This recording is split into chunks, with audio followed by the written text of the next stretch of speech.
తాకట్టులో ఉన్న బంగారాన్ని విడిపించి ఆ రోజు ఆన్లైన్ రేటుకే మేము కొంటాం. Sharma gold company. నమస్కారం, సుమన్ టీవీకి స్వాగతం.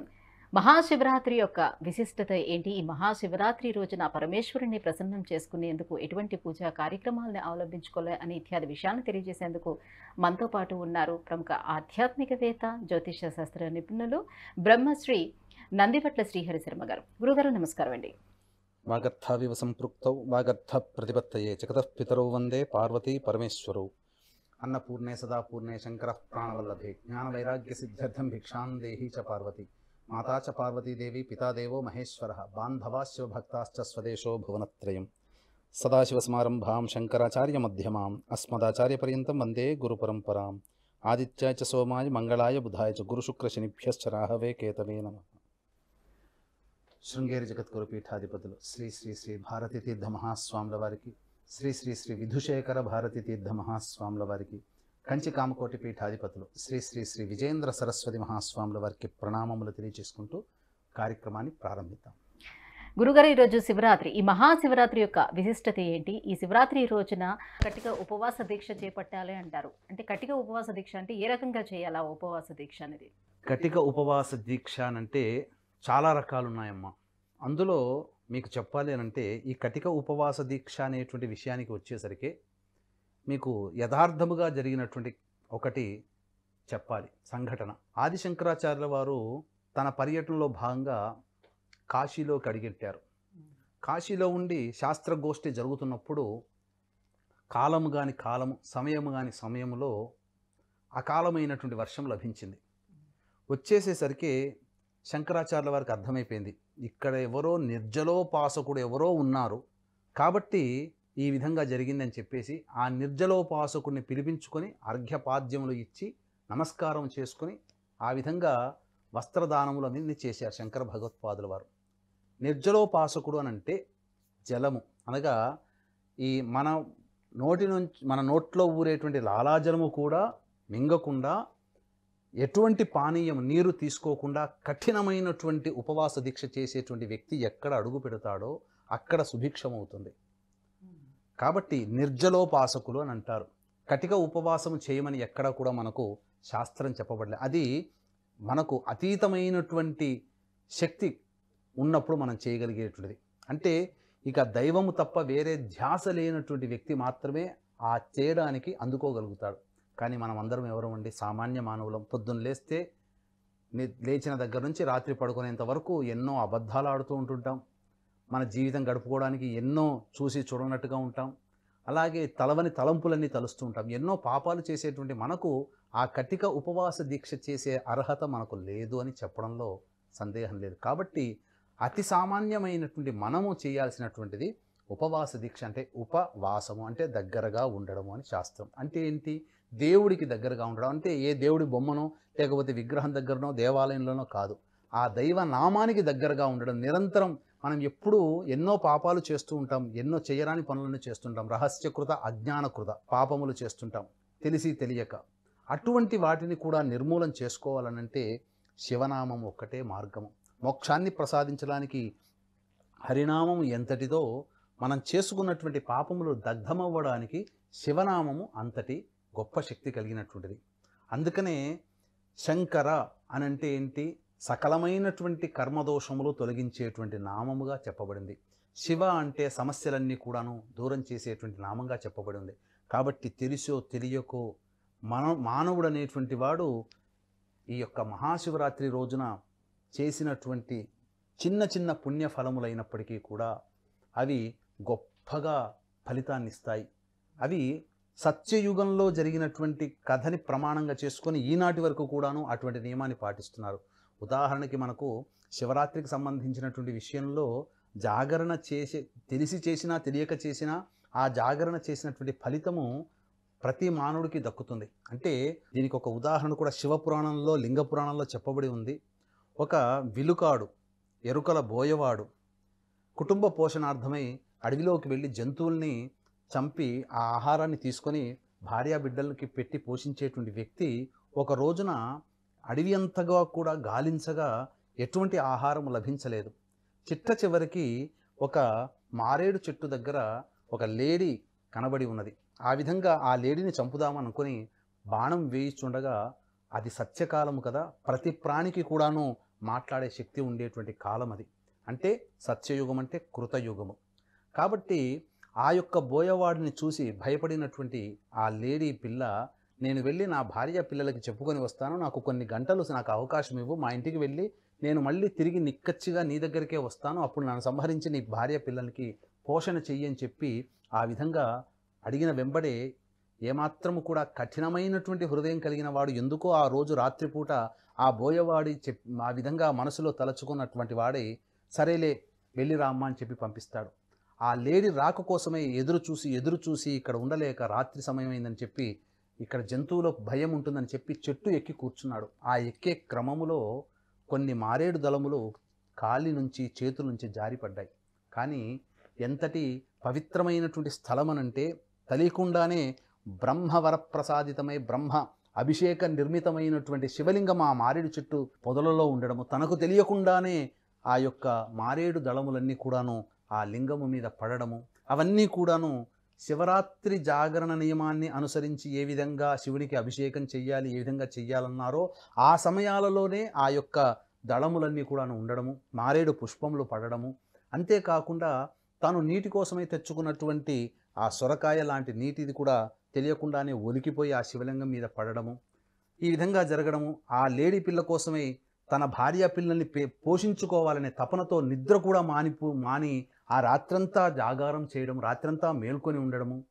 ఆ తర్వాత సూర్యోదయం వేళల్లో ఆ విధంగా లేడీ పిల్ల రాగానే దయతలిచిన వాడే వదిలివేయడం జరిగింది.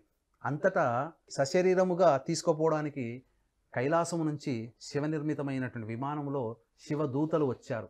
అంటే దీని అర్థం ఏంటనంటే ఆ రోజు ఉపవాస నియమాన్ని పాటిస్తూ, ఎందుకంటే అడివంతా గాలించాడు కదా, ఎక్కడ ఆహారం దొరకలేదు, ఉపవాస నియమాన్ని పాటిస్తూ తాను నీళ్లు తెచ్చుకున్న దాన్ని ఆ శివుని లింగం మీద తనకు తెలియకుండానే అభిషేకం చేసేటువంటి అవకాశం జరగడము, అలాగే తనకు తెలియకుండానే లింగోద్భవ కాల సమయంలో తాను చెట్టు ఎక్కుతున్నటువంటి క్రమంలో మారేడు దళములన్నీ కూడాను కింద పడి ఆ లింగం మీద పడడం, ఇవన్నీ కూడా శివ అభిషేకము అర్చన చేసిన ఫలితము తెలియకుండానే కలగడం వల్ల ఆ యొక్క ఎరుకల వాడికి బొందితో సహా కైలాసానికి పోయేటువంటి అవకాశము లభించినది. కాబట్టి ఆ రోజు శివరాత్రి అయ్యింది కాబట్టి అంతటి పుణ్యఫలాన్ని పొందాడు. అందుకనే దీని యొక్క కథని అనుసారంగా చేసుకొని మనం గమనించుకోవాల్సిన అంశం ఏంటంటే, నీతి ఏంటంటే, మానవుడు అనగా బోయవాడు ఖచ్చితముగా ప్రాణిని చంపి తినవలసిందే, అతని జీవనాధారమే అది. కాబట్టి తెలిసో తెలియకో అతను జీవితాంతం ఎన్నో పాపములు చేసి ఉన్నాడు. కానీ ఆ ఒక్క శివరాత్రి రోజున చేయని కారణము చేత, అనగా పాపము చేయని కారణం చేత పుణ్యము చేసిన వాడే పాపరాశి అంతా కూడా దగ్ధమై పొందినటువంటి పుణ్యరాశి పెరిగిపోయి అతను బొందితో కైలాసానికి వెళ్ళే అవకాశము ఆయన జన్మకి కలిగింది. వీక్షించేటువంటి సుమన్ టీవీ ప్రేక్షకులకు భక్తిపూర్వకమైనటువంటి విజ్ఞప్తి. కాశీలో మా స్వంత భవనం శ్రీ శంకర కామాక్షి నిత్యాన్నదాన ఆశ్రమం ఉంది. అది చాలా పురాతనమైనటువంటి భవనం, 100 సంవత్సరాల నాటిది. నదికి అతి దగ్గరలో కేదారేశ్వర మందిరానికి చాలా దగ్గరలో ఉన్నది. తెలుగు వాళ్ళందరూ కూడా సంచరించేటువంటి ప్రదేశంలో కేవలం 125 మీటర్లు గంగా నదికి మన ఆశ్రమానికి కేవలం 125 మీటర్ల దూరంలో ఉన్నది. కాబట్టి దానిని పునరుద్ధరణ చేయాలనగా మళ్ళీ కొత్తగా అన్ని రకాలైనటువంటి వసతులతో కొత్తగా బిల్డింగ్ని కట్టాలనేటువంటి సంకల్పం జరిగింది. కాబట్టి వీక్షించేటువంటి సుమన్ టీవీ ప్రేక్షకులు రాజపోషకులు, మహారాజపోషకులుగా లేదా కాశీలో మనవంతు సహాయంగా ఒక ఇటుకనైనా కానీ సమర్పించుకోవాలి, ఆ యొక్క శివుని యొక్క గర్భంలో మనకంటూ ఒక పేరుంటుందని ఆలోచించే వాళ్ళు ఎవరైనా, భవన నిర్మాణానికి ముందుకు వచ్చే దాతలు ఎవరైనా కానీ మీ వంతు సహాయ సహకారాలు అందించి భవన నిర్మాణానికి సహాయ సహకారాలు చేయూతనివ్వవచ్చు.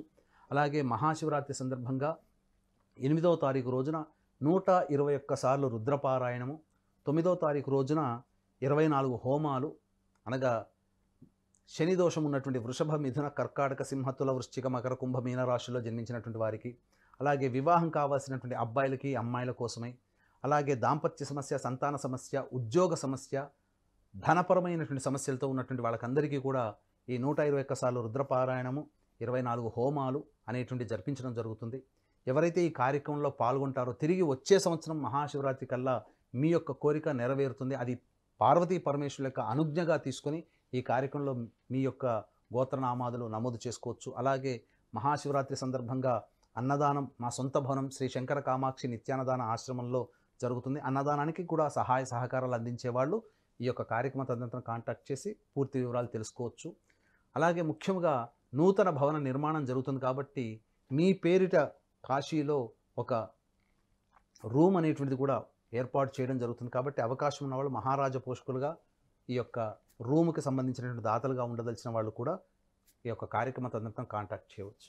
అంటే దీని అర్థము బట్టి మీరు వీక్షించేటువంటి సుమన్ టీవీ ప్రేక్షకులు గమనించుకోవాలి, ఎంతటి మహాశివరాత్రి ఎంతటి పరమ పవిత్రమైనటువంటిదే. కాబట్టి మహాశివరాత్రి రోజున శివనామస్మరణాన్ని చేయడం అనేటువంటిది మానకండి. జన్మకో శివరాత్రి అని అంటుంటుంటారు. కాబట్టి ఈశ్వరుడు అంతటా సర్వవ్యాపితమై ఉన్నటువంటి మహాశివరుని యొక్క అనుగ్రహాన్ని పొందే ఏకైక రోజు ఉన్నదయ్యా అంటే అది మహాశివరాత్రి రోజునే. కాబట్టి ఆ 24 గంటల సమయము అనేటువంటిది సూర్యోదయ ప్రభృతి మొదలు సూర్యోదయం తిరిగి తెల్లవారి సూర్యోదయం వరకు కూడా వీలైతే వీక్షించేటువంటి సుమన్ టీవీ ప్రేక్షకులు వీలైతే ఉపవాస నియమాన్ని పాటించండి. షుగర్, బీపీ ఈ రోజున చాలామందికి థైరాయిడ్ అన్నీ కూడా ఉన్నాయి. కాబట్టి ఉడికించినటువంటి పదార్థాలు భుజించండి.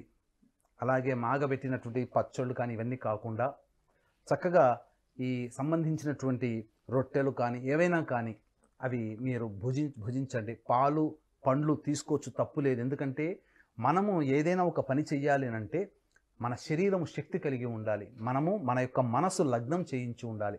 అంటే ఇక్కడ ఆ లగ్నం చేసే విధానంలో కూడా శక్తి లేకపోతే ఏమీ చేయలేము. కాబట్టి వీక్షించేటువంటి ప్రేక్షకులు ఈ యొక్క మహాశివరాత్రి రోజున పాలు ఇతర పదార్థాలు అనగా పండ్లు ఇవి తీసుకొని సహజముగా వచ్చేటువంటి పండ్లు తీసుకొని మీరు మీ యొక్క ఆకలిని తీర్చుకోవచ్చు, తప్పేమీ లేదు. అంతేకాని భోజనం అన్నముతో చేసినటువంటి పదార్థము ఉడికించినటువంటి పదార్థం అనేటువంటిది చేయకూడదు. ఇది గమనించుకొని మీరు ఈ నియమాన్ని పాటించుకుంటూ మనం గనక ముందుకు వెళ్ళి ఈశ్వరారాధన గనక చేసుకున్నట్లయితే అనంతమైనటువంటి పుణ్యం ఉంటుంది. జాగరణ అంటే కూడా చాలామంది చేసేటువంటిది నిద్ర మేల్కోవడం అని అంటుంటారు.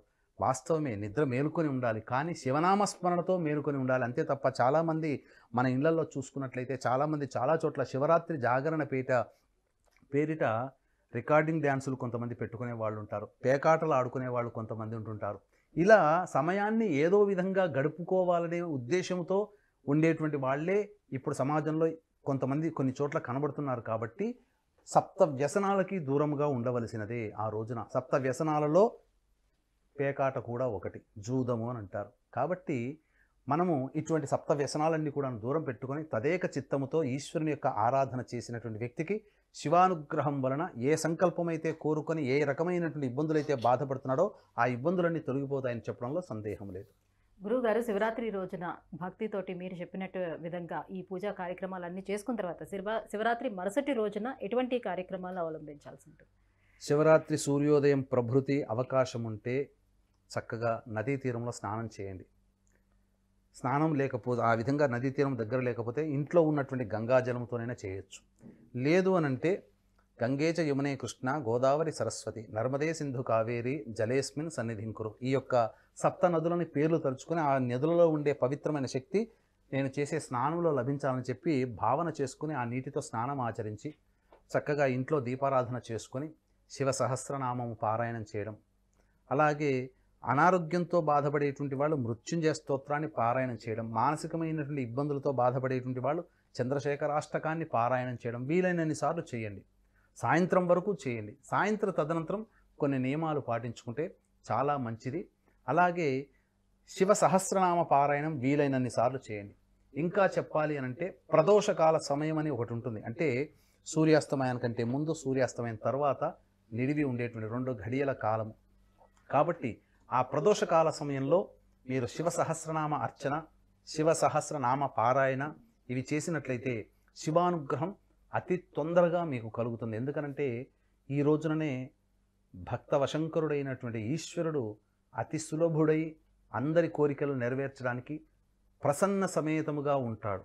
కాబట్టి పార్వతీ యొక్క సమేతముగా ఉండి పరమేశ్వరుడు చాలా ఆనందముతో ఉన్నటువంటి సమయము శివరాత్రి రోజున. కాబట్టి ఆ రోజున మీరు ఏ రకమైనటువంటి ఆరాధన చేసినా తప్పకుండా ఆ యొక్క శివుని యొక్క అనుగ్రహం వలన మీకు సమస్తమైనటువంటి కోరికలు తొలగడమే కాకుండా తెలిసి చేసిన తెలియక చేసిన, రహస్యముగా చేసిన, 10 మందికి చెప్పుకోలేకపోతాం కొన్ని పనులు చేసి, ఆ యొక్క దోషములన్నీ కూడాను ముమ్మాటికి